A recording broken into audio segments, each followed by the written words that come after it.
على أشرف الأنبياء والمرسلين حبيب إله العالمين أبي الزهراء محمد اللهم صل على محمد وآل محمد وأهل بيته الطيبين الطاهرين المعصومين المظلومين المنتجبين المكرمين الميامين الذين أذهب الله عنهم الرجس وطهرهم تطهيرا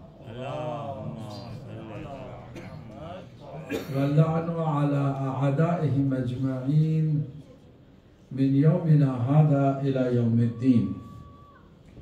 أما بعد، قال الله الحكيم في كتابه الكريم: بسم الله الرحمن الرحيم. قالوا إنا كنا قبل في أهلنا مشفقين فمن الله علينا ووقانا عذاب السموم إنا كنا من قبل ندعوه إنه هو البر الرحيم فذكر فما أنت بنعمة ربك بكاهن ولا مجنون. صلوات محمد.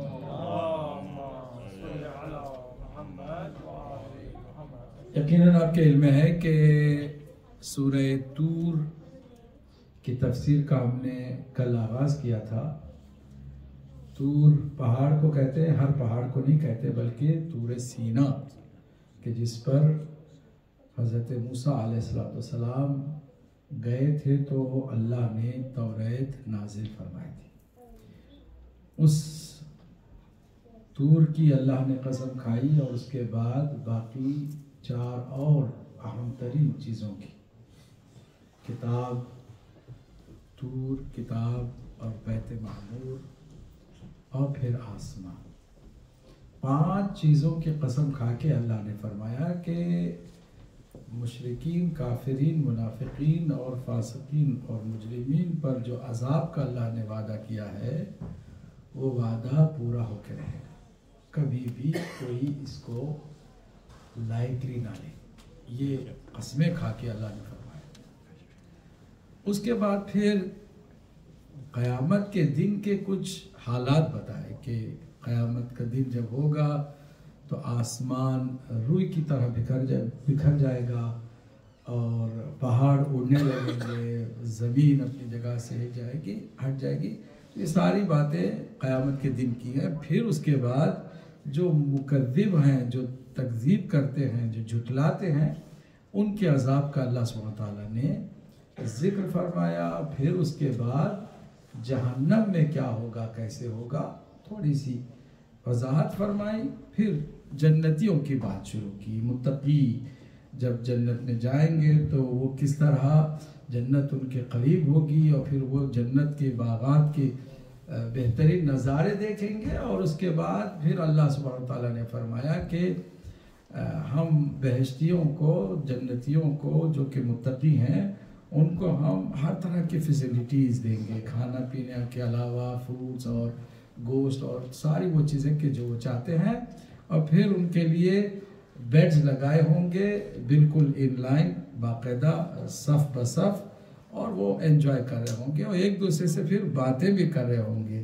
اور جو جام انہیں ملے گا، جو شراب طہورہ ان کو ملے گی، وہ ایک دوسرے کو پاسان بھی کرتے رہیں گے اور ساتھ ساتھ وہ ایک دوسرے کے حالات بھی پوچھتے رہیں گے. قرآن میں اس سورہ میں، سورہ طور کے اندر اللہ نے یہ بھی بتایا کہ اگر متقی، نیک پرہیزگار ہوں اور اپنی اولاد کی تربیت کا حق انہوں نے ادا کیا ہو تو ان کی نیک اولاد بھی ان کے ساتھ ملحق ہوگی، بہشت میں، جنت میں ملحق ہوگی، یعنی ان کو ان کے ساتھ ملا دیا جائے گا، وہ جوائن کریں گے. اور اس کی وجہ بھی بتائی کہ حتیٰ اولاد کے اندر نیکیاں کمی بھی ہوں گی، نیکیوں کی کمی بھی ہوگی تو ماں باپ کی نیکیوں کی وجہ سے ان کو بھی ملایا جائے گا تاکہ وہ جو ماں باپ جنتی ہیں ان کو مزید اللہ سبحانہ تعالیٰ خوش کرے، ان کی خوشی کی خاطر ان کو بھی جو ہے وہاں تک پہنچائے گا. یہ ساری باتیں ہوئی. اب جو آخر میں آیت نمبر 26 سے جو ایک دوسرے کی وجہ وہ پوچھ رہے ہیں کہ تم کو جو یہ مقام ملا وہ کس لیے ملا، وہ بتائیں گے کہ ہم اپنے بیوی بچوں کے ساتھ مشفق تھے، شفیق تھے، مہربانی کرتے تھے اور اللہ کی طرف متوجہ رکھتے تھے. گھر میں اکیلے نماز پڑھتے نہیں تھے بلکہ بچوں کو لے کے نماز پڑھتے تھے. اب میں یہ جو وضاحت کر رہا ہوں یہ قرآن کی آیت کی تفسیر ہے. خود آیت میں یہ مفہوم نہیں ہے, اس کی تفسیر میں یہ بات آئی ہے کہ وہ جو بچوں کی تربیت میں لگے ہوئے ہوتے ہیں, جیسا میں دیکھتا ہوں الحمدللہ کچھ یہاں فیملیز ہیں, کچھ ماں باپ ہیں جو اپنے بچوں کو ساتھ لے کے آتے ہیں, ساتھ رکھتے ہیں اور دینی معلومات ان کی جو ہے زیادہ اس میں کرتے ہیں. ساتھ ہی ساتھ گھر میں بھی نماز پڑھتے ہیں تو ان کو ساتھ لے کے پڑھتے ہیں. اس طرح کی ہم وہ کہتے ہیں کہ ہماری اس وجہ سے یہ جو نیکی کی نا, اس وجہ سے ہمیں اللہ نے یہ مقام دیا. پھر آگے کہتے ہیں, اب جو آیت کریمہ جو 27 ہے سورہ طور کی, اس پر توجہ کریں. فمن اللہ علینا, پھر وہی لوگ کہتے ہیں کون؟ متقی, کہ خدا نے ہم پر احسان بھی کیا ہے. مننا کہتے ہیں احسان کرنے کو, اللہ نے احسان کیا ہم پر. وَوَقَانَ عَذَابَ السَّمُومِ, اور زہریلی جہنم کی آگ سے اور ہوا سے بھی اللہ نے ہمیں محفوظ کر لیا ہے, بچا لیا ہمیں. آگے کہتے ہیں اِنَّا كُنَّا مِن قَبْلُ نَدْعُوهُ, ہم اس سے پہلے دنیا میں بھی اللہ ہی کو پکارتے تھے. یعنی جب بھی مشکل آئی, پریشانی ہوئی, آفت آئی, کوئی آفت میں گرفتار ہوئے, ہم نے اللہ ہی کو پکارا ہے, ہم نے کسی اور کو نہیں پکارا. اللہ سبحانہ وتعالیٰ کے کوئی اور بھی اس لائق نہیں ہے کہ جو ہماری مدد کرے. پھر یہ ہم بھی وہابیوں کی طرح نہ ہو جائیں کہ پھر اس کا مطلب اللہ ہی کو پکارنا چاہیے, تو پھر علی کو, حسن کو, حسین کو, رسول اللہ کو پکار. یہ بھی اللہ ہی کو پکارنے جیسا, کیونکہ یہ اللہ ہی کے وسیلے ہے, یہ اللہ کے خلاف تو نہیں ہے نا. اللہ کے مقابل میں کسی کو آپ نے پکارا تو آپ نے شرک کیا. میں نے اس سے وضاحت کی ہے, اس سے پہلے بھی وضاحت کی ہے کہ شرک کا یہ مطلب نہیں ہے کہ ہم اللہ کے علاوہ اللہ والوں کو بھی پکاریں تو شرک ہو جائے گا. نہیں, اللہ کے علاوہ شیطان کو کوئی پکارے تو وہ شرک ہے. اللہ کے علاوہ فرعون کو پکارے تو شرک ہے, نمرود کو پکارے تو شرک ہے. جو اللہ کے مقابل ہیں, اللہ کے مخالف ہیں, ان کو پکاریں گے تو شرک ہے. مگر خود اللہ کو پکارے یا اس کے رسول کو پکارے یا علی کو پکارے, وہ اللہ ہی کو پکارنا ہے, کیونکہ انہی کے وہ وسیلے ہیں. انہوں نے بھی کوئی کلیم نہیں کیا کہ ہم انڈیپینڈنٹلی کیا ہے, اللہ کے مقابل میں ہمیں بھی کوئی طاقت ہے, قدرت ہے. نا, انہوں نے ہر بار یہی سمجھایا ہے کہ جو بھی قوت طاقت ہے وہ اللہ کی جانب سے ہے. ہر نبی نے یہی بات کہی ہے, ہر امام نے یہی بات کہی ہے. تو پھر کوئی امام کو یا رسول کو پکارنے والا کبھی یہ اعتقاد نہیں رکھتا کہ وہ اللہ کے مقابل میں بھی کوئی طاقت و قوت رکھتے ہیں نا. اگر کسی نے ایسی نیت کی ہے یا ایسا اس کا ایمان ہے تو وہ مشرک ہے. اور ہم میں سے الحمدللہ ایسے لوگ کہیے ہیں یا نہیں ہیں؟ نہیں ہے الحمدللہ. تو یہاں پر وہ جو متقی کہیں گے کہ اِنَّا كُنَّا مِن قَبْلُ نَدْعُوهُ, ہم دنیا میں بھی اسی اللہ کو پکارتے رہے ہیں. اِنَّهُ هُوَ الْبَرُّ الرَّحِيمُ, اس لیے کہ وہی یقیناً احسان کرنے والا اور مہربان ہے. کون؟ اللہ سبحانہ وتعالی. اب وہ جو باتیں مکالمہ جو متقیوں کا آپس میں تھا, اس کو چھوڑ کے اللہ سیدھے ڈائریکٹ اپنے حبیب سے بات کرتا ہے. اپنے حبیب سے کیا کہتا ہے؟ فَذَكِّرْ, اے حبیب اب آپ لوگوں کو اسی طرح نصیحتیں کیا کریں, سمجھایا کریں, حقیقتوں کو بتاتے رہیں. فَمَا أَنْتَ بِنِعْمَتِ رَبِّكَ, آپ اپنے رب کی نعمت سے بِكَاهِنٍ وَلَا مَجْنُونَ, نہ آپ کاہن ہیں نہ مجنون ہیں. کاہن کسے کہتے ہیں, مجنون کسے کہتے ہیں؟ کسی کو پتہ ہے کاہن کسے کہتے ہیں؟ کاہن نہ, وہ کاہل ہے. وہ کاہل بھی فارسی والا ہے, عربی والا نہیں ہے. فارسی اردو میں کاہل کہتے ہیں. ہاں, یہاں کاہن کسے کہتے ہیں؟ 3 تہمتیں رسول اللہ پہ لگائی تھی نا, یہاں تینوں کا اللہ نے یہاں ذکر کیا. ایک کہا یہ کاہن ہے, دوسرے کہا یہ مجنون ہے, تیسرے کہا یہ شاعر ہے نا. 3 ابھی اسی شاعر کا بھی اسی کے بعد والی آیت میں ذکر ہوتا ہے. کاہن کہتے ہیں ایسے انسان کو کہ جو علم نجوم سے واقفیت رکھتا ہے اور کلیم یہ کرتا ہے کہ وہ غیب کی بھی خبر آپ کو دے رہا ہے، آپ کا فیوچر بتا رہا ہے، آپ کا پاسٹ بتا رہا ہے، آپ کا جناب ہاتھ دے کر کے آئندہ کیا ہونے والا ہے اور کیا کیا مسائل تمہارے ساتھ ہیں۔ یہ جو لوگوں کو بیوقوف بنانے کا ہنر رکھتے ہیں نا، ان کو کاہن کہتے ہیں۔ ٹھیک ہے، اللہ کے نبی پہ یہ کیوں الزام لگایا؟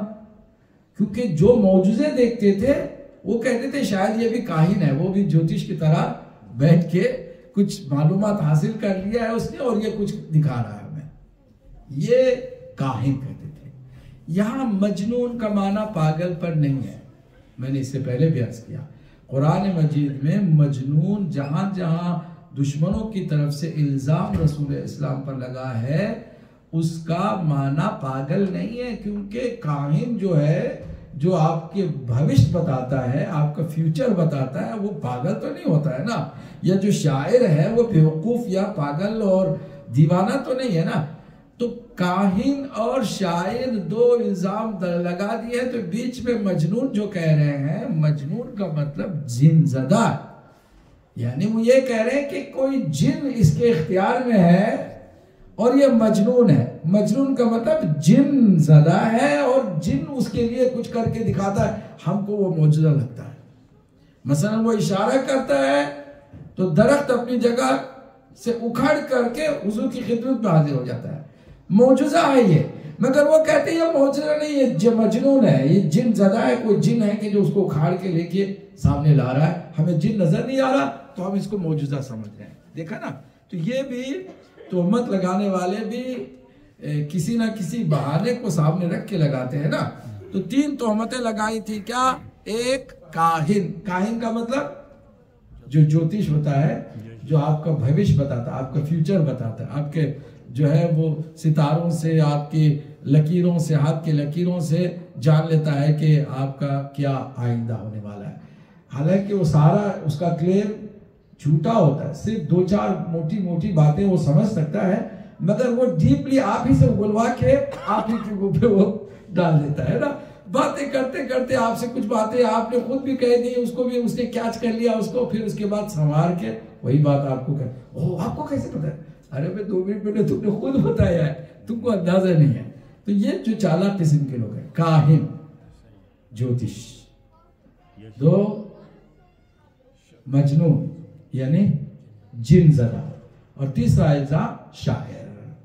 تو اللہ فرماتا ہے کہ آپ اپنے پروردگار کی نعمت سے، فضل و کرم سے نہ کاہن ہیں نہ مجنون ہیں۔ ام یقولون شاعر نتربص بہ ریب المنون، کیا یہ لوگ کہتے ہیں کہ آپ شاعر ہیں، اور ساتھ یہ کہتے ہیں کہ ہم اس کے بارے میں حوادث زمانہ کا انتظار کر رہے ہیں۔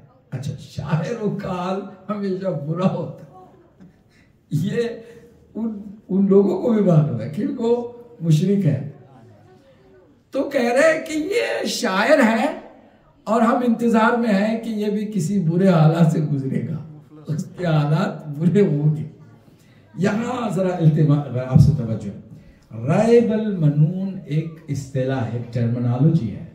ٹرمنالوجی ہے کسی کے بارے میں برا آپ انجام سوچنے لگے ہوں کہ تو آپ کا برا انجام ہونے والا ہے، تو یہ ریب المنون اسے کہتے ہیں، کسی کے برے انجام کی امید رکھنا۔ کیا ہوا؟ برے انجام کی کسی کے امید رکھنے کو کہتے ہیں ریب المنون، ٹھیک ہے۔ اب جو شاعر کہے کہ سرکار کے بارے میں بھی ان بدبختوں نے یہی امید لگائی ہوئی ہے، کیا؟ کہ ان کا بھی بہت برا انجام ہونے والا ہے۔ قل، اے حبیب ان سے کہہ دیجئے، کیا کہہ دیجئے؟ تربصوا فإنی معکم من المتربصین، انتظار کرو اور میں بھی تمہارے ساتھ انتظار کرنے والوں میں سے ہوں۔ کیا مطلب؟ کس چیز کا وہ انتظار کر رہے ہیں اور کس چیز کا رسول اللہ انتظار کر رہے ہیں؟ ابھی ہم نے بتایا وہ انتظار کر رہے ہیں، امید میں ہے کہ رسول کا چونکہ شاعر ہیں برا انجام ہوگا۔ سرکار کو اللہ فرما رہا ہے حبیب آپ کہہ دیجئے ان سے کہ تم اس کو ہی لے کے انتظار کرتے رہو، میں بھی انتظار کرتا ہوں، انتظار کرنے والوں میں سے شامل ہوں۔ میں کس بات کا انتظار کر رہا ہوں؟ کہ میں تم پر غالب آنے والا ہوں، میں اللہ کی مدد کے ساتھ ہوں، اللہ میرے ساتھ ہے اور عنقریب میں تم کو مغلوب کروں گا، میں تم پر غالب آ جاؤں گا۔ یہ میرا انتظار ہے، یہ میری امید ہے، وہ تمہاری امید ہے۔ تمہاری امید یہ ہے کہ میرا انجام برا ہونے والا ہے، تم اس امید میں رہو۔ میری امید یہ ہے کہ مجھے اللہ میری مدد کرنے والا ہے، میں تم پر غالب آنے والا ہوں، اس امید کے ساتھ میں بھی تمہارے ساتھ انتظار کرتا ہوں۔ تو انتظار دونوں کریں، مگر ہر ایک کا انتظار کا جو مقصد ہے ڈیفرنٹ ہے۔ تمہارا انتظار کا مقصد کیا ہے کہ مجھے برے حالات میں دیکھو، میرے انتظار کا مقصد کیا ہے کہ میں تم پر غالب دیکھوں اپنے آپ کو، اور اللہ کی مدد سے وہ غالب ہو کے رہوں گا۔ یہی اس کا مفہوم ہے۔ جہاں جہاں بھی قرآن نے یہاں متربصوں کی بات کی ہے، اس کا تربص کا مطلب انتظار ہے، اور لفظ انتظار سے بھی کئی آیتیں موجود ہیں۔ فَانْتَظِرُوا فَإِنِّي مَعَكُمْ مِنَ الْمُنْتَظِرِينَ، انتظار تم بھی کرو اور میں بھی منتظرین میں سے ہوں، میں بھی انتظار کر رہا ہوں۔ تو دونوں کے انتظار میں فرق ہے، وہ ان کی اپنے خیالات کو پورا دیکھنا چاہتے ہیں، وہ اسی انتظار میں رہیں۔ ایک ہم بھی انتظار کر رہے ہیں اللہ کی مدد کا، ہم بھی اپنی اس انتظار دیکھتے ہیں کہ نتیجہ کس کا نکلتا ہے، کس کا انتظار کامیاب ہوتا ہے اور کس کا انتظار ناکام ہوتا ہے۔ بات سمجھ میں آ گئی؟ تھوڑی سی تفسیر طلب تھی، اس لیے اس کی تھوڑی میں نے وضاحت کر دی۔ ام تأمرهم احلامهم بهذا ام هم قوم طاغون۔ میں یہاں پر ابھی جو بعد میں آیتیں آنے والی ہیں ان ساری آیتوں کو سمجھنے کے لیے تھوڑی سی وضاحت ضرور سمجھتا ہوں بریکٹ میں۔ دیکھیے غور سے سنیے گا، یہاں اللہ سبحانہ وتعالیٰ نے اپنے نبی کو کاہن، مجنون اور کہیے شاعر، ان تین الزامات سے بری قرار دینے کے لیے مشرکین کے سامنے 14 سمپل سوالات رکھے۔ ایک بھی سوال کا جواب اللہ نے نہیں دیا، کیونکہ خود سوال ہی ان کی عقل کو ٹھکانے لگانے کے لیے کافی ہے، ان کو واپس راہ راست پہ لانے کے لیے سوال ہی کافی ہے۔ ٹھیک، اب وہ جو سوال ہے ان کا جواب ایک بھی نہیں دیا، اور اس طرح ان کی ٹوٹل ضد اور ہٹ دھرمی کا سدباب کر دیا۔ یعنی ٹوٹل اللہ سبحانہ وتعالیٰ نے مشرکین کے شرک اور کفر کے لیے کسی بہانے کو اوپن نہیں رکھا، سارے بہانے کے دروازے بند کر دیا انہی سوالوں کے ذریعے سے۔ اب بات سمجھ میں آ گئی ہے نا؟ تو اب اس تصور کے ساتھ خالد میں اب آیت پڑھتا جاؤں گا، ترجمہ پڑھتا جاؤں گا تو سمجھ لیں گے کہ سوال کس طرح اللہ سبحانہ وتعالیٰ مشرکین کے سامنے رکھ رہا ہے۔ ایک اور صلوات پڑھ دے محمد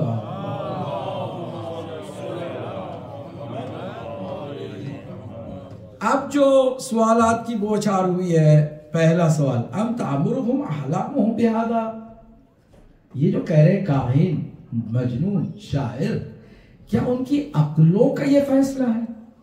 انہوں نے عقلوں سے یہ سمجھ کے یہ بات کہی ہے؟ انسان عقل مند ہوتا ہے نا تو عقل سے کام لیتا ہے نا۔ کیا انہوں نے اپنے عقلوں سے کام لے کر کے یہ نتیجہ حاصل کر لیا ہے کہ ان کا نبی جو ہے وہ کاہن ہے یا مجنون ہے یا شاعر ہے؟ پہلا سوال ہو گیا نا۔ ام ہم قوم طاغون، یا واقعاً وہ طغیانی پر اتر آئے ہیں، سرکشی پہ اتر آئے ہیں۔ عقل سے کام لیتے تو کبھی بھی رسول کو اپنے کاہن، مجنون یا شاعر نہ کہتے۔ یہ طغیانی کی وجہ سے یہ فضول بات کر رہے ہیں۔ تو سوال کیا کیا؟ کیا انہوں نے یہ جو بات کہی ہے اپنے عقل سے کام لے کے کی ہے؟ اب یہ احلام جو ہے حلم کی جمع ہے، حلم کہتے ہیں عقل کو۔ بہت ساری جگہوں پہ حلم آپ نے سنا ہوگا، علم اور حلم، فلاں اللہ سبحانہ تعالیٰ کے نام میں سے حلیم ہے، امام حسن مجتبی کا لقب تھا حلیم، ٹھیک ہے؟ اور مولا کائنات علیہ السلام کو خود آپ نے فرمایا کہ اللہ نے مجھے حلیم قرار دیا. حلم اسی عقل کی انتہا کو کہتے ہیں. حتیٰ ابراہیم کو بھی اللہ نے فرمایا میرا بندہ ابراہیم علیہ السلام وہ حلیم اواہ حلیم. آپ نے قرآن مجید میں کئی جگہ پہ سنا ہوگا. حلیم کا مطلب ہے سمجھدار, بردبار ہم جو کہتے ہیں نا اردو میں بھی, وہ اسی عقل کی بنیاد پر ہے. عقل والا فوراً ریاکٹ نہیں کرتا, اس کے اندر وہی عقل کی وجہ سے بردباری آ جاتی ہے, اس کے اندر ٹالرنس جو ہے نا اس کی عقل کی وجہ سے. بات سمجھ میں آ رہی ہے نا؟ تو احلام کہتے ہیں حلم کی جمع کو. کیا انہوں نے یہ جو بات کہی, یہ بکواس کی رسول کے بارے میں کہ وہ کاہن ہے, مجنون ہے, شاعر ہے, کیا انہوں نے اپنے عقل سے کام لیا تھا؟ یہ عقل کا ان کا فیصلہ تھا. اتامرهم احلامهم بهذا, کیا ان کی عقلیں یہ باتیں بتاتی ہیں؟ ام هم قوم طاغون, بلکہ وہ خود طغیان گری پر اتر آئے ہیں, سرکشی پہ اتر آئے ہیں. سوال سمجھ میں آ گیا؟ آگے کا سوال ہے اب یقولون تقولہ, یا پھر یہ سمجھتے ہیں کہ یہ جو قرآن رسول کی زبان سے نکل رہا ہے یہ خود ساختہ ہے, خود رسول کا بنایا ہوا کلام ہے. کیا یہ سمجھتے ہیں؟ اگر یہ سمجھتے ہیں تو پھر اللہ نے ایک چیلنج سامنے رکھا ہے. ذرا دیکھیے آیت کو. اب یقولون تقولہ, تقول دیکھیں نا قول ہی سے ہے. قول یہ بات, قول.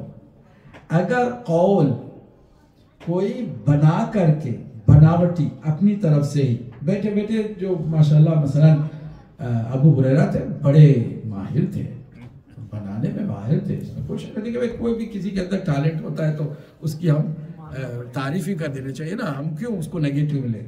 پازیٹیو ہے. اتنا زبردست ان کا دماغ اس معاملے میں کام کرتا تھا بنانے میں کہ بیٹھے بیٹھے حدیث بنا, بیٹھے بیٹھے. ٹھیک ہے, تو اب ہم ان کے بنانے پہ نہیں جاتے. تو یہ جو دوسرا سوال اللہ فرما رہا, پوچھ رہا ہے کس سے؟ یہ مشرکوں سے, کہ جو 3 الزام دے رہے رسول پر. کہہ رہے ہیں کاہن, آگے مجنون, آگے شاعر.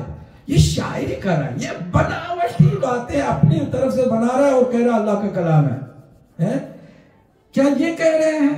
بل لا یؤمنون, بلکہ حقیقت ہے کہ یہ ایمان ہی نہیں رکھتے, یہ اس کو درک ہی نہیں کرنا چاہتے, سمجھنا نہیں چاہتے. اب جو چیلنج ہے وہ یہ ہے, اگر تم سمجھتے ہو کہ یہ رسول کا بنایا ہوا کلام ہے تو فَلْيَأْتُوا بِحَدِيثٍ مِثْلِهِ, تم بھی ایک اسی طرح کا کوئی کلام بنا کے لاؤ. ابھی تم جو شاعر ہو نا, بڑے بڑے شاعر بیٹھے ہیں وہاں, اور یہ ہم سے نہیں پوچھ رہا کہ جو عربی نہیں جانتے, کہ عربی نہیں جاننے والوں پنجابی ہو, ذرا تم اللہ کی کلام کا کوئی جواب لیا ہو. نہ, یہ پنجابیوں کو پنجابی آ سکتی ہے. جو قرآن کی ادبی فصاحت و بلاغت کے ایکسپرٹ تھے, اپنے آپ کو وہاں اس زمانے میں کچھ ایسے بھی تھے کہ جو عربی کی فصاحت اور لٹریچر میں اپنے آپ کو خدا سمجھتے تھے. We are the God of literature, Arabic literature, ایسا ان کا بڑا دعویٰ تھا. اب ان سے اللہ یہ کہہ رہا ہے کہ اگر تم سمجھ رہے ہو کہ یہ جو قرآن اللہ کے نبی زبان سے جاری کر رہے ہیں وہ ان کا اپنا بنایا ہوا ہے, تو تم بھی ایک معمولی سی ایک آیت ہی بنا کر کے پیش کر دو. ان کانوا صادقین, اگر وہ سچے ہیں. اب ذرا لطف کی بات یہ, قرآن کے معجزہ ہونے کو آج آپ سمجھے. یہ قرآن مجید ہی کا موسم ہے جو آئندہ بہت چند دنوں کے اندر ختم ہونے والا. یہ موسم کا پیک ہے, جو آخری جو ہفتہ ہے نا قرآن مجید کی موسم بہار کا پیک سیزن ہے. ٹھیک ہے, تو اب اس لیے ہم ذرا اس کو سنیں. اللہ نے ایک جگہ پہ کہا مشرکوں سے, اگر اس کلام کے اندر ڈاؤٹ ہے تمہیں تو اس کتاب کی طرح کوئی کتاب لا کے پیش کر دو. اللہ نے آگے خود کہا تم کیا جن ان سارے مل کر کے بھی کوشش کرنا چاہے نا, فَإِنِ اسْتَمَعَتِ الْجِنَّ وَالْإِنسِ عَلَىٰ أَن يَأْتُوا بِمِثْلِ هَذَا الْقُرْآنِ لَا يَأْتُونَ بِمِثْلِهِ, وہ نہیں لا سکتے. اب جو لانے والا ہوتا ہے اس کو اور للکارا جا رہا ہے تو اور زیادہ کوشش کرے گا نا. ابھی کہتے ہیں نا, ابھی تم تو اٹھ بھی نہیں سکتے, تو جو اٹھنے والا ہے کیا کرے گا؟ جو اٹھ سکتا ہے وہ اگر طاقت بھی نہیں پورا زور لگائے گا کہ میں اٹھ کے دکھاؤں گا, کہ یہ تو کہہ رہا ہے اٹھ بھی نہیں سکتا, میرا مذاق پڑا میں اٹھ کے دکھاؤں گا, ایسے ہی ہوگا نا. اللہ ان کو اسی طرح للکارا. تم کیا سارے جن مل جائیں, سارے انسان مل جائیں, سب مل کر کے بھی کوشش کریں گے, نہیں لا سکتے. اور بھی جوش آنا چاہیے تھا، نہیں کہ نہیں آنا چاہیے تھا، پورا زور لگائے آگے. پھر کہتا ہے تم نہیں لا سکتے، چلو 10 سوروں کا جواب لے آؤ. فَأْتُوا بِعَشْرِ سُوَرٍ مُفْتَرِيَاتٍ، 10، اور وہ بھی بڑے بڑے سورہ بقرہ اور جناب آل عمران اور جناب سورہ یونس، یا بڑے بڑے سوروں کو چھوڑ دو، چھوٹے چھوٹے سورے ہیں 3 4 آیتوں والے، ان میں سے 10 سوروں کا جواب لے آؤ. پھر کہتا ہے تم نہیں لا سکتے، فَلْيَأْتُوا بِسُورَةٍ بِمِثْلِهِ، چلو ایک ہی سورے کو لا کر دکھا دو. اچھا وہ سورہ بھی بہت بڑا نہیں، سب سے چھوٹا سورہ قرآن مجید کا ہے سورہ، بولیے نا بھائی آپ بھی، سورہ کوثر. سورہ کوثر کو رسول اکرم نے خانہ کعبہ کی دیوار پہ لگا کے کہا بھائی یہ ہے، تم کو پریشان ہونے کے بار بار آ کے پوچھنے کے لیے ہاں وہ کیا تھا وہ بتائے، ہم اسی طرح بنانے لگے ہیں، ٹھیک ہے کیا تھا وہ بتائیں، ہم بنانے لگیں گے. تو اسی لیے ہم لگا دیتے ہیں تختی اس کی، دیکھتے جاؤ، پورے شاعروں کو اکٹھا کر لو، سارے فصاحت و بلاغت کے خداؤں کو جمع کر لو، اور ان 3 آیتوں جیسی ایک سورت کو پیش کر دو، ایک چھوٹا سورہ لے کر آؤ. آپ کیا سمجھتے ہیں انہوں نے کوشش نہیں کی؟ آپ کیا سمجھتے ہیں؟ بھرپور کوشش کی، اور خود ہی کہتے تھے جب سب مل کے بناتے تھے ٹیم، پڑھتے تھے پھر ادھر دیکھتے تھے اِنَّا أَعْطَيْنَاكَ الْكَوْثَرَ، پھر دیکھتے ہم جو بنا رہے ہیں یہ کہاں وہ کہاں، خود ہی کہتے، کیونکہ فصاحت تو بہرحال ان کو بھی آتی تھی نا، وہ گرامر کو تو ان کو بھی اچھی طرح سے معلوم تھا. اور پھر وہ راز جو ان کے اوپر بھی نہیں کھلے تھے، یہ خالی ظاہری سجاوٹ ہے کلام خدا کی، اندر جو باطن ہے ہر ایک کے 70 باطن ہے، اس سے تو یہ بے خبر ہے، مگر وہ ظاہری سجاوٹ کے حساب سے بھی کہتے یہ تو ہم سے نہیں ہو سکا. کوشش کرتے رہے، خود ہی انہوں نے قبول کیا کہ نہیں لا سکتے. یہاں اس سورے میں، سورہ طور میں اللہ چیلنج یہ کر رہا ہے کہ سارا قرآن نہیں لا سکے، ہمیں معلوم ہے، 10 سوروں کا بھی جواب نہیں لا سکے معلوم ہے، ایک سورے کا جواب ہی نہیں لا سکے. سورہ طور میں ہم کہہ رہے ایک آیت کا بھی جواب لیا ہوگا. کبھی مجھے کسی نے کلپ بھیجی کہ تحقیق کی ہے، صرف سورہ کوثر کے اندر 100 سے زیادہ یونیک چیزیں ہیں کہ جو کسی جگہ پر آپ کو مل ہی نہیں سکتی. یونیک چیزیں، یونیک ایک ہو سکتی. ایک قرآن کی آیت کا ہی جواب پیش کرو، انکار صادقین، اگر وہ سچے ہیں. تو یہ سوال ہی کرتا جا رہا ہے اللہ سبحانہ وتعالیٰ. میں نے کیا عرض کیا تھا کہ اللہ کے حبیب سے گفتگو کرتے ہوئے مشرکین کو، میں یہ جملہ اس لیے دہراؤں کہ کچھ نئے چہرے اندر آئے ہیں تو میں ان کو بھی ہم شامل کر لینا، ایسا نہ ہو کہ وہ کہیں کہ پتہ نہیں یہ کیا بول رہے ہیں، ہم آ گئے ہیں تو بس گھڑی ہی دیکھتے رہیں گے کب ختم ہوگا ٹائم، اور ہم پڑھتے جا رہے ہیں کہ ابھی آ رہے ہیں، وہ سمجھ رہے نہیں سمجھ رہے، ان کو کیا پرواہ، ان کی کیا پرواہ، ہمیں اپنا کام کرنا ہے.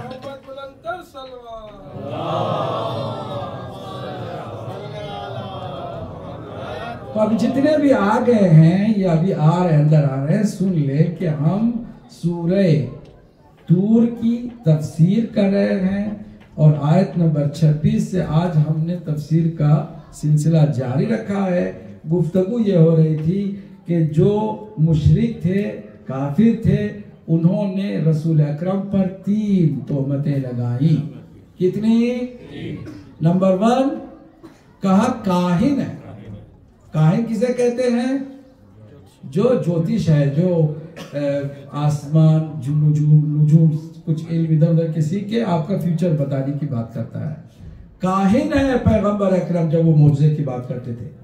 دوسرا الزام لگایا، کہیے مجنون. مجنون کا مطلب پاگل نہیں، جو جن زدہ ہے، جو جن کو لے کے گھوم رہا ہے، جو یہ معجزہ دکھا رہے ہیں نا، یہ معجزہ نہیں ہے، جنوں کا کام ہے جو ہمیں نظر آ رہا ہے، ٹھیک، جو یونیک ہے، جو بہت عجیب ہے. تیسرا الزام یہ دیا کہ یہ جو زبان سے قرآن کی تلاوت کر رہا ہے نا، یہ خود بہت بڑا اندر سے ماہر شاعر ہے، یہ شاعری کے اندر فصاحت و بلاغت کے جملے نکل رہے ہیں. یہ الزام لگایا تھا کس پر؟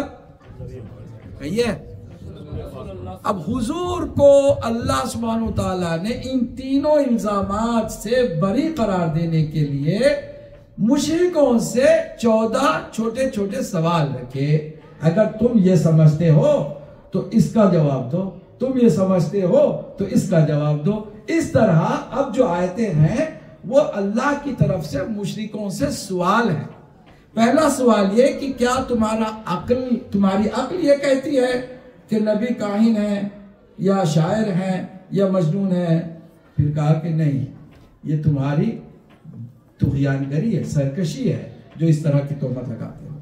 یا پھر تم سمجھتے ہو کہ یہ رسول اللہ کا بنایا ہوا کلام ہے، اگر ایسا ہے تو اس کی ایک بات کا ہی تم جو جواب لیا.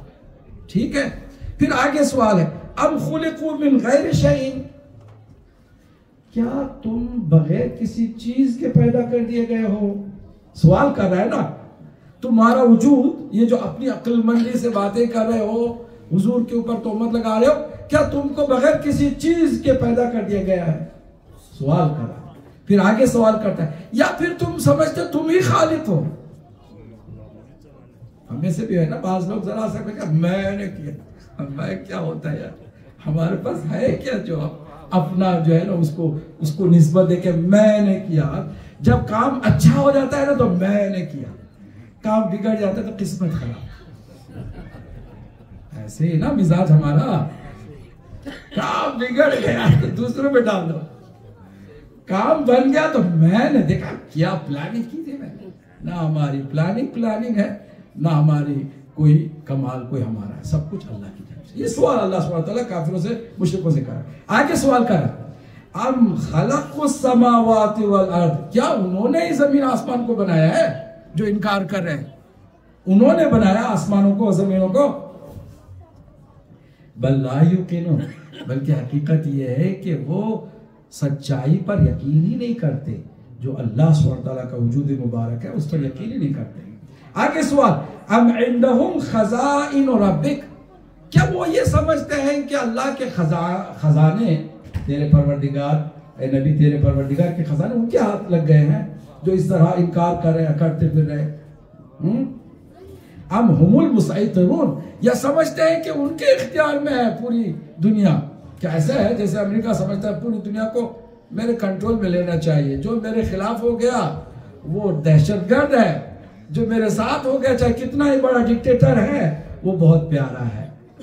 یہی ہوتا ہے نا، جب جتنے ڈکٹیٹرز ہیں وہ ان کے پراپر بیسٹ فرینڈز ہیں، ہے نا.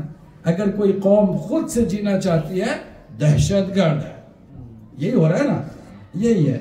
آگے اللہ سبحانہ وتعالیٰ سوال رکھتا ہے ام لہم سلم یستمعون فیہ، یا پھر ان کے پاس کوئی سیڑھی ہے جو انہوں نے لگائی ہوئی ہے آسمان کی طرف کہ اندر وہاں تک جا کے نا ساری باتیں وہ سیکھ کر کے آگے کہہ رہے ہیں کہ ہاں جی یہ جو ہے یہ نبی نہیں ہے کاہن ہے، یہ نبی نہیں ہے کیا ہے مجنون ہے، یہ نبی نہیں ہے کیا ہے، کہیے نا شاعر. یہ جو باتیں کر رہے ہیں نا، کیا وہاں سے سیڑھی لگا کے انہوں نے وہاں سے لے کر آ کے سنائی ہے؟ فَلْيَأْتِي مُسْتَمِعُهُمْ بِسُلْطَانٍ مُبِينٍ، اور اگر ایسا کوئی ہے جو جا کے سن کے آیا ہے تو کوئی ایک بھی سن کر آنے والے کو لے آئے نا آگے، کہ وہ آ کے کہے کہ میں نے سیڑھی لگائی وہاں پر جا کے وہاں کی باتیں دیکھ لی اور آ کر کے بتا رہا ہوں یہ نبی نہیں ہے. کوئی ہے تو لے کر آئے. سوالات ہی ہیں خالی 14 سوالات. ام تسألهم اجرا فهم من مغرم مثقلون، یا تم ان میں سے کوئی اجر رسالت مانگتے ہو کہ یہ اس کے بوجھ کے نیچے دبے جا رہے ہیں، اس لیے نہیں مان رہے نبی کی بات کہ نبی نے کہا بھائی میں جو رسالت کا آج تم سے مانگ رہا ہوں نا وہ تم دو، اور وہ دے نہیں سکتے ہیں بیچارے، اتنے بڑے مطالبے کو کیسا پورا کریں، دبے جا رہے ہیں اس لیے وہ انکار کر رہے ہیں. ایسی کوئی بات ہے؟ دیکھیں نا کتنے زبردست 14 سوالات ہیں مشرکوں کے ساتھ، اور یہ سوالات ہم سے بھی ہیں حقیقت میں. ہم بھی اپنے آپ کو دیکھیں نا تو یہ سوال ہم سے بھی ہے. تو رسول اکرم نے کیا اجر رسالت مانگی تھی؟ کیا ام لہ البنات، یہی ہے نا، وہی ہے. اس کے یہ بھی ایک اور سوال ہے ام لہ البنات ولکم البنون، کیا وہ سمجھتے ہیں کہ اللہ کی جو ہے وہ لڑکیاں ہیں، بیٹیاں ہیں اور ان کے بیٹے ہیں؟ کیوں یہ سمجھتے ہیں صاحب؟ آپ کو پتا ہے مشرکوں کا یہ عقیدہ تھا کہ جتنے فرشتے ہیں وہ اللہ کی کہیے نا بیٹیاں. تو اللہ یہ پوچھ رہا ہے کہ اللہ کے حق میں خالی بیٹیاں ہیں، تمہارے حق میں بیٹے؟ یہ کہاں سے تم نے لاجک نکالی ہے؟ یہ بھی سوال ہے نا. پھر آگے یہی سوال ہے کہ ام تسألهم اجرا فهم من مغرم مثقلون، کیا نبی نے کوئی ایسی اجرت مانگی کہ اس کو دینے سے تم پریشان ہو اور دبے جا رہے ہو؟ ام عندهم الغیب، یا پھر ان کے پاس کوئی غیب کا علم ہے جس کے نتیجے میں کہہ رہے ہو کہ نبی کاہن ہے، یا کہیے نا میرے ساتھ دیجیے نا، یا مجنون ہے یا شاعر.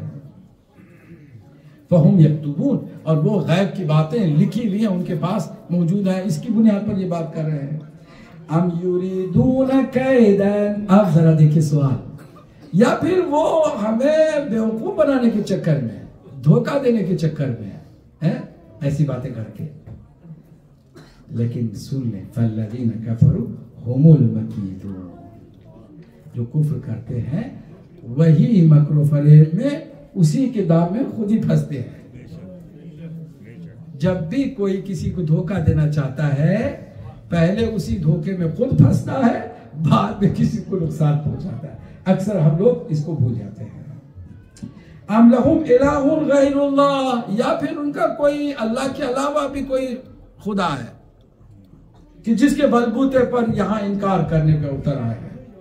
سبحان اللہ عما یشرکون، اللہ کی ذات پاک و منزہ ہے ہر اس بناوٹی خدا سے کہ جس کی وہ اللہ کے ساتھ نسبت دے کے شرک کرتے ہیں. وَإِن يَرَوْا كِسْفًا مِّنَ السَّمَاءِ سَاقِطًا يَقُولُوا سَحَابٌ مَّرْكُومٌ. اے نبی یہ تو حق درمی کے سوا ان کے پاس کوئی بھی دلیل نہیں ہے، کوئی بھی اپنی بات کے پیچھے ثبوت کہیے نہیں ہے. 14 ہم نے سوال رکھے، ان کے پاس کوئی جواب نہیں ہے. تو اے حبیب کیا کریں؟ غور سے سنیے، غور سے، زبردست. اگر ہم آسمان کا ٹکڑا بھی یا کوئی آسمان سے پتھر بھی ان پر نازل کر دیتے ہیں نا، تب بھی ان کو ہوش نہیں آتا، تب بھی یہ سمجھتے ہیں کہ شاید کوئی بادل کا ٹکڑا گر گیا. بہرحال ماننے کے لیے تیار نہیں. یہ جو بات ہمارے بھی ہے نا دوست، 100 دلیلیں لے آؤ مولا علی کی ولایت پر، ہزاروں آج تک دلیلیں پیش کی کر کے. آپ کو میں بتا دوں، یہ جملہ بریکٹ میں کہہ رہا ہوں، ویسے ہمارے بھی اندر یہ جو ہٹ دھرمی ہے عجیب و غریب ہے، مسلمانوں کے اندر تو خاص کر کے، کہ جتنی ولایت پر دلیلیں ہیں نا مولا علی کی، نہ اللہ کی توحید پر اتری ہیں نہ رسول کی رسالت پر اتری ہیں. اتنی ساری دلیلیں ہیں، کیونکہ توحید پر جتنا زور لگا لو گے، پوری توجہ، جتنا زور لگا لو گے دلیلوں کی اعتبار سے، تو اللہ بھی جس کے لیے دلیل دے رہا وہ ولایت ہے، رسول بھی پوری اپنی دلیلوں سے سمجھانے والے ولایت ہی کے لیے. اس کے باوجود میں نہ مانوں کی رٹ 1400 سال سے اب دیکھ، وہ ہم نہیں مانو تو بھاڑ پہ جاؤ. تو قرآن نے واضح تو بتا ہی دیا ہے کہ اگر نہ مانو محمد والے محمد بلندتر صلوات.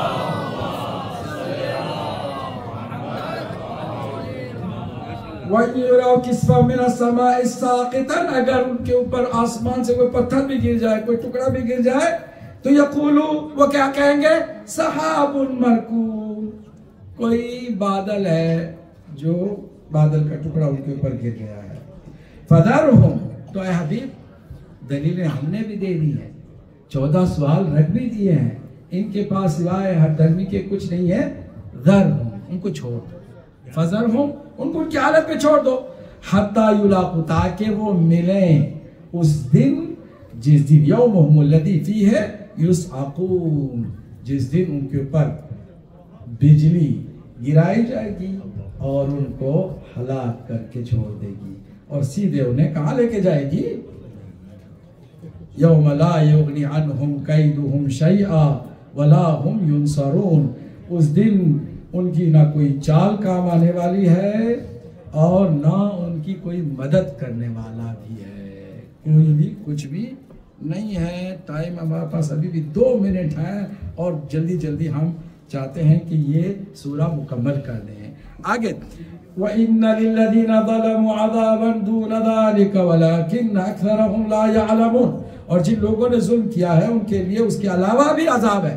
یعنی جہنم میں جو جلانے والی بات ہوئی، صاعقہ گرانے کی بات ہوئی اور سخت عذاب جہنم کا جو ہے، اس کے علاوہ بھی ان کے لیے ایک ایکسٹرا عذاب بھی ہے. یہ کون ظالم ہے جن کے لیے ایکسٹرا عذاب ہے؟ معصومین علیہ السلام کی روایت کہ یہ غدیر کا دلیلوں کو دیکھنے کے باوجود انکار کرنے والوں کے لیے ہے.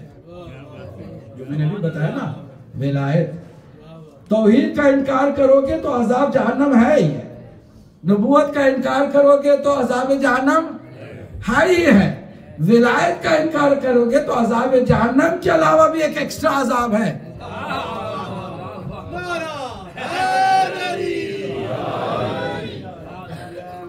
وَلَكِنَّ أَكْثَرَهُمْ لَا يَعْلَمُونَ. اور لیکن اکثر انکار کرنے والے نہیں جانتے.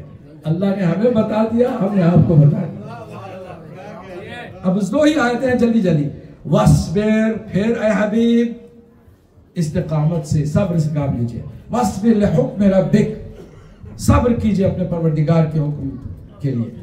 بِأَعْيُنِنَا، آپ اے حبیب فَإِنَّكَ بِأَعْيُنِنَا، بے شک آپ اللہ کی نظارت میں ہیں، اللہ کی بھرپور تائید آپ کو حاصل ہے.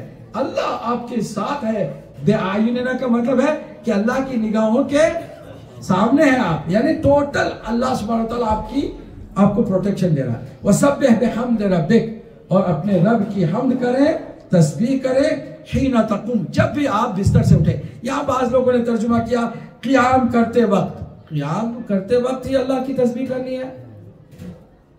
اللہ کی حمد و ثنا قیام کی حالت میں ہوتی ہے؟ بیٹھے بیٹھے کریں تو کیا وہ غلط ہو جاتا ہے؟ نہیں، یہاں حتی تقوم سے مراد، حتی تقوم سے، حین تقوم سے مراد جب بھی آپ بستر سے اٹھیں، اٹھتے ہی اللہ کی تسبیح و تحلیل سے شروع کریں ٹوٹل. اب یہ جو ہے تفسیر ہے، اس کی تفسیر کو میں مختصر کر کے بیان کر رہا ہوں. اور آخری آیت وَمِنَ اللَّيْلِ فَسَبِّحْ، اور رات بھی ہوگی تو آپ تسبیح کریں. وَإِدْبَارَ النُّجُومِ، اور جب ستارے چھپ جائے تب بھی کریں. اس ستارے چھپنے کا کون سا وقت ہے؟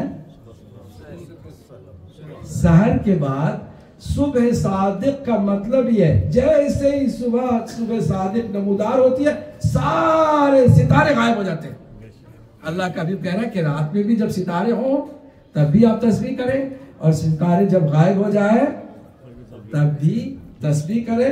یہاں یعنی نماز تہجد بھی پڑھیں اور نماز صبح بھی پڑھیں. صلوات پڑھ دیں محمد. ٹائم ختم ہو گیا ہے اور ہم دعا کرتے ہیں. دعا کے لیے بھی بہترین لمحہ یہی ہے، اذان مغرب کے ساتھ ہم آمین کہیں بلند آواز میں. پروردگارا ہم سب کو قرآن اور اہل بیت کے ساتھ باہم متمسک رہنے کی توفیق عطا فرما. قرآن اور اہل بیت کے فرامین پر عمل کرنے کی توفیق عطا فرما.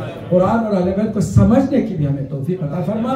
اور جو اہتمام کرنے والے ہیں آج کی افطاری کے، ان کے تمام مرحومین کی مغفرت فرما، انہیں جوار معصومین میں جگہ عنایت فرما. ایک سورہ فاتحہ پڑھ دیجئے گا تمام مرحومین کے لیے، خاص کر آج کے جو بانیان افطاری ہیں ان کے مرحومین کی.